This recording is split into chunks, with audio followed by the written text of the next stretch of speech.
The original Fright Night is considered one of the greatest vampire films of all time, and I previously made a comparison video to that in the 2011 remake. What many people other than the die-hard vampire enthusiasts don't know is the films have straight-to-physical media sequels. While the two are totally different films, they have a lot of similarities, including that they revolve specifically around female vampires. But which one did it best? Today we'll look at them and let you decide. The first version of Fright Night 2 hit video stores in 1988. While the original creator of the film was not involved, this is indeed a direct sequel to the 1985 film. The film starts 3 years after the events of the first film. We find that Charlie Brewster is in college now, going through therapy to try to convince him that Jerry Dandridge was just a serial killer that made everyone believe he was a vampire, and he's been avoiding Peter Vincent, who's correctly convinced of the opposite. After this last therapy session, he finally throws away his vampire hunting paraphernalia and gets the courage to go visit Peter with his new, much hotter girlfriend Alex. After his visit with Peter, Alex heads off to find a bathroom, and Charlie is stuck in the lobby of Peter's luxury apartment building by himself. That's when he sets his eyes on a beautiful brunette who is just moving along with her eccentric entourage, and he's immediately mesmerized. After Alex comes back, they head off and park as Charlie wants some makeout sessions with his girl. Unfortunately, Charlie seems to have a type, as much like Amy before, Alex comes up with every excuse not to, but they end up doing it anyway. That's when we see the mysterious woman from before appear. She seemingly flies and lands on top of his car and then appears to Charlie instead of Alex, which spooks him. After this, Alex storms off, walking herself home, unknowingly being followed by one of the guys from the mysterious woman's entourage. Meanwhile, Charlie heads home and goes to bed just to be woken up by a knock in the middle of the night. When he opens the door, he's completely freaked to see that it's the lady from Peter's building. After giving himself a pep talk that vampires aren't real and there must be a reasonable explanation for a mysterious hot woman to just be knocking on his door, he lets her in when she asks for a light for a cigarette before she eventually seduces him and then fangs out. Just as she bites down, he wakes up.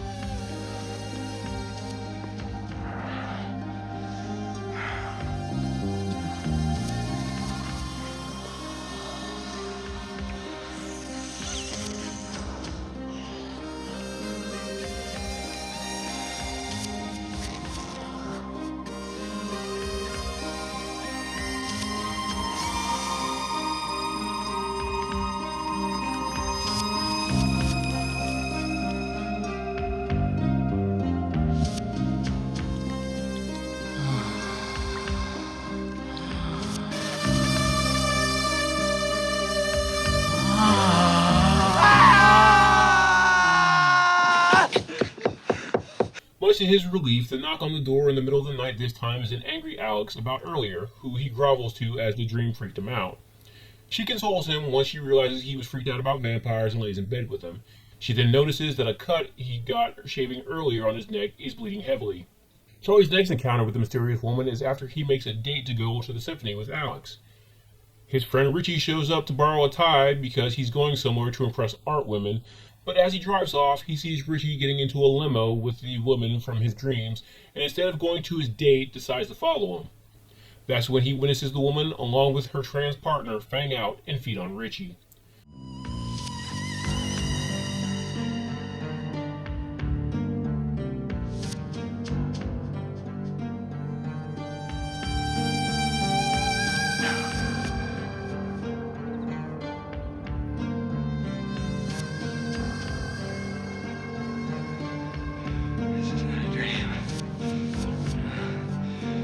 Not a dream. It's not a dream.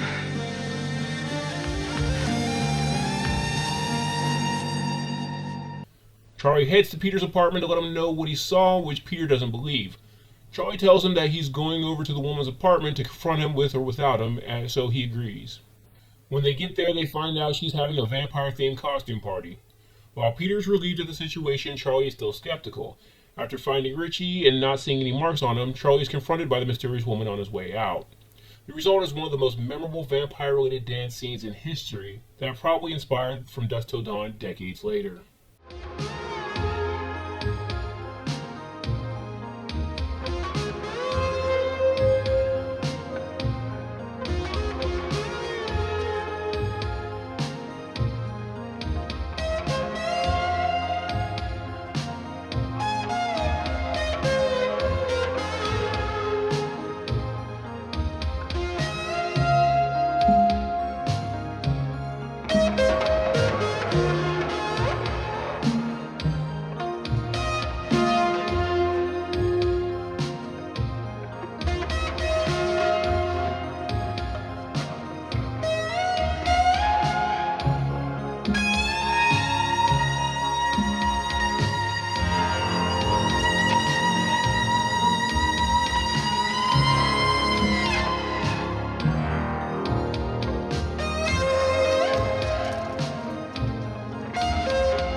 After it's over, she acts as if she takes off her fangs and contacts and introduces herself to Charlie and Peter as a performance artist named Regine.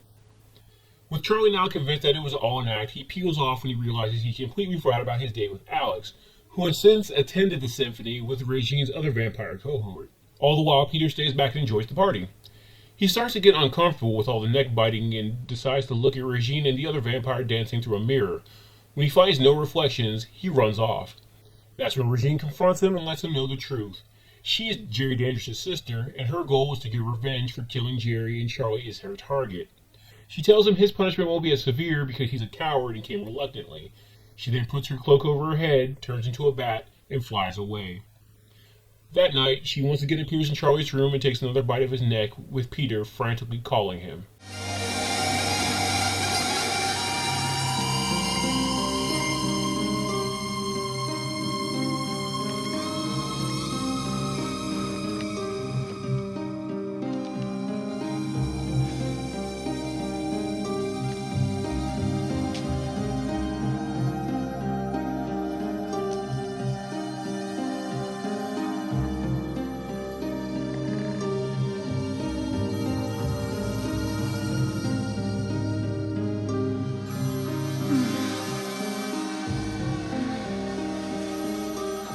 Peter then heads to the university and attempts to warn Charlie, who, after getting Alex to forgive his weird behavior for the millionth time, blows him off.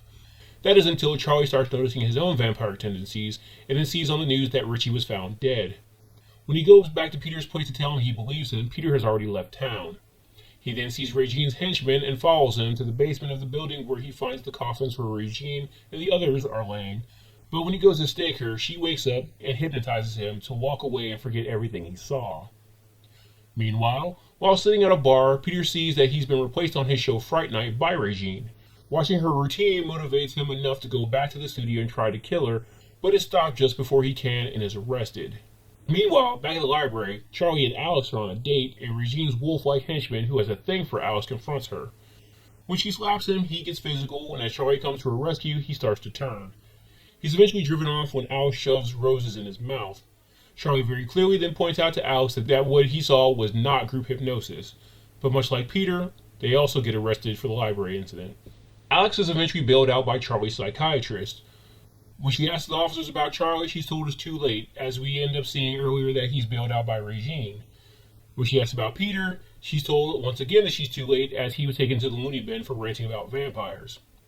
Alex then devises a plan with Charlie's doctor to get Peter released from the hospital, but when they're stopped on some train tracks, the doctor reveals he is also a vampire and attacks her. After a bit of a struggle, she stops him by shoving a wooden rail spike through his chest.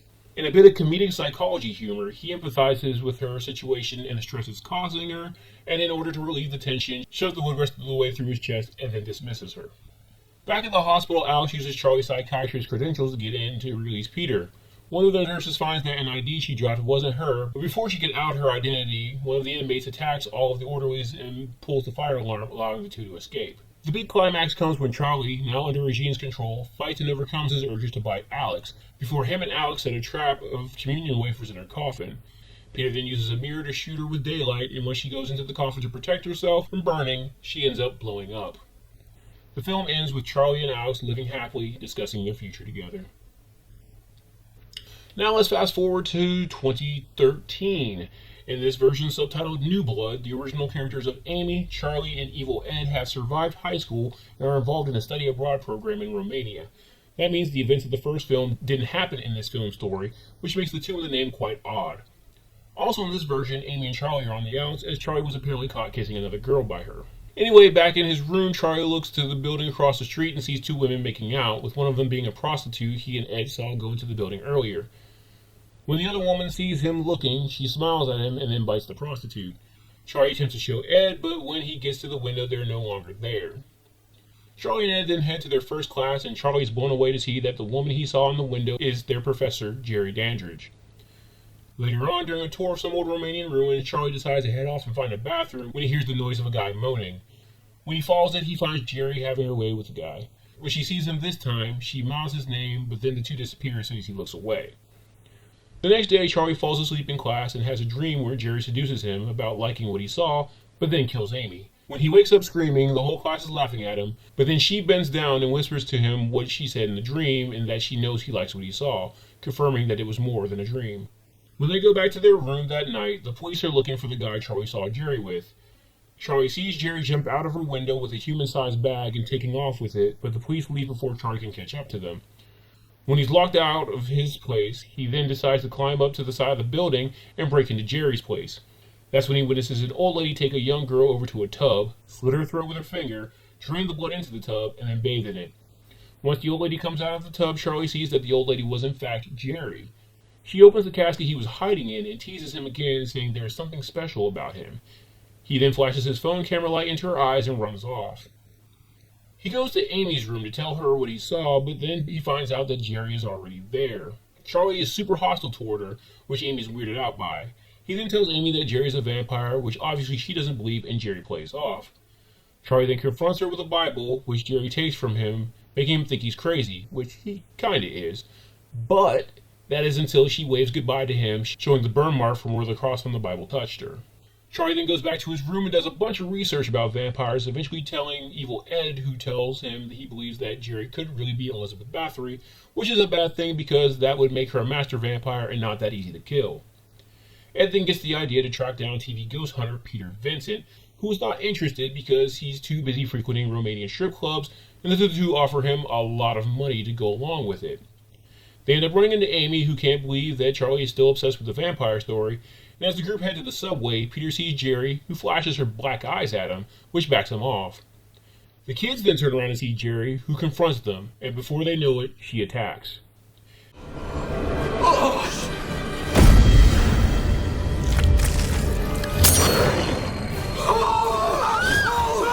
Get back, you creature of the night! They stop her by shoving a cross into her eye and then running off the train after pushing the emergency stop, but Ed ends up getting caught and she feeds on him before then turning him and taking the cross out. Jerry eventually uses her bat sonar to find them in the catacombs of Romania, but they're saved when the place they end up coming up at is a church. Once Jerry goes back down, she tastes Amy's blood, which she got on her fingers from scratching her as they climbed. She then says about Amy that she's the one. Jerry eventually catches up to the two when she wrecks the cab that they try to escape in, and she kidnaps Amy, telling Charlie that if she wanted him dead, she would have killed him already, and then invites him to her quote-unquote real home. Charlie heads back to the strip club where Peter is, who just had a run-in with vampire Evil Ed. He refuses to go back with him, but tells him he can save Amy if Jerry's killed before dawn. Back at Jerry's, Amy is now in a white gown, and Jerry tells her about a ceremony with her needing to bathe in the blood of a virgin born at midnight during a blood moon, which is a super specific situation that apparently describes Amy. She informs her that once it's over, she will be a vampire free of limitations, and that the ceremony requires Amy to kill the one she loves. She then feeds on Amy. You can't make me do that. It's not up to you.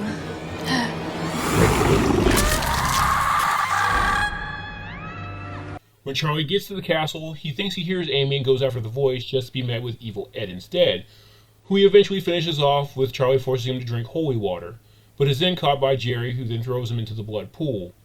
That's when Amy rises from the pool and slowly stalks him before fanging out as soon as she gets close enough and biting him after throwing him around.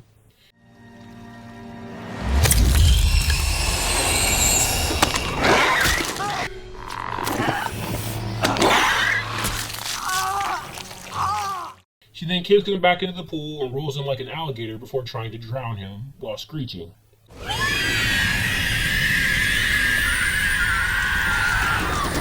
When Jerry tells Amy to finish him off, Charlie instead grabs a stake and shoves it into his own heart, resulting in Amy beginning to wither away and die. This stops with Charlie waking up as a vampire, showing that he missed his heart. He then attacks Jerry, but Jerry stops him and gives the stake to Amy to finish Charlie off and finish the ceremony. But just before she can, Peter Vincent shows up to save the day with a dagger and strikes Jerry. When Charlie realizes he's still a vampire, they know Jerry isn't dead. Now Peter has to deal with a naked monster lady version of Jerry, while Charlie still has Amy coming for him. Just before Amy can bite Charlie this time, he uses his new vampire powers to break the windows in the lair, revealing the sun and killing Jerry, while they hide in the pool of blood for protection. When they emerge, they're both back to normal. Regine Dangerous in the 1988 film was played by Julie Carmen, who would go on to play a Vampiress one more time on an episode of Diagnosis Murder that I previously recapped on this channel. 2013's Jerry Dangerous was played by British actress Jaime Murray, who would have a few vampire or fanged monster roles on shows such as Netflix's Castlevania and Fox's Sleepy Hollow. So which evil female Dangerous did you prefer? The Vampiress out for revenge via seducing her brother's killer in his dreams, played by Carmen, or the Vampiress college professor who had no motivation for doing what she did other than knowing she's hot and really liking messing with people, who just happened to find the perfect prey in the process of doing it, played by Murray? Let me know in the comments your opinion. Thanks for watching. If you like this content, please leave a like and subscribe and hit the bell icon to know every time I update. If you want to help my channel grow, please check out my Patreon, where you can get access to content early, as well as see the content that can't be uploaded here on YouTube. Link will be in the description. Until next time.